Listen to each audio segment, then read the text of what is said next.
حضرت جابر رضی اللہ تعالیٰ عنہ بیان کرتے ہیں، رسول اللہ صلی اللہ علیہ وآلہ وسلم نے فرمایا، جنتی جنت میں کھائیں پیئیں گے لیکن وہ تھوکیں گے نہ، انہیں بول و براز کی حاجت ہوگی اور نہ ہی ان کی ناک سے آلائش نکلے گی۔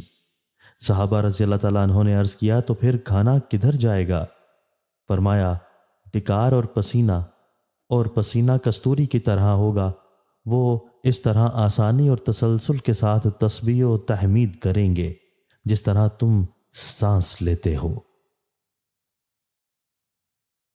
حضرت ابو سعید خدری رضی اللہ تعالیٰ عنہ سے مروی ہے کہ رسول اللہ صلی اللہ علیہ وآلہ وسلم نے فرمایا، جب کوئی شخص مسلمان ہو جائے اور اچھا مسلمان بن جائے تو اللہ تعالیٰ اس کی ہر وہ نیکی اس کے نامہ اعمال میں لکھ دیتا ہے جو اس نے اپنے دور جاہلیت میں کی ہوتی ہے، اور اس کا ہر وہ گناہ معاف کر دیا جاتا ہے جو اس نے اس سے پہلے کیا ہوتا ہے۔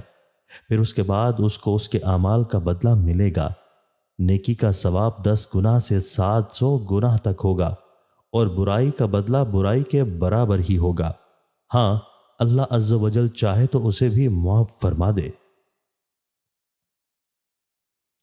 حضرت انس رضی اللہ تعالیٰ عنہ سے روایت ہے کہ رسول اللہ صلی اللہ علیہ وآلہ وسلم نے فرمایا، تم میں سے کوئی شخص صاحب ایمان نہیں ہو سکتا حتیٰ کہ میں اسے اس کی اولاد، ماں باپ اور سب لوگوں سے زیادہ پیارا نہ ہو جاؤں۔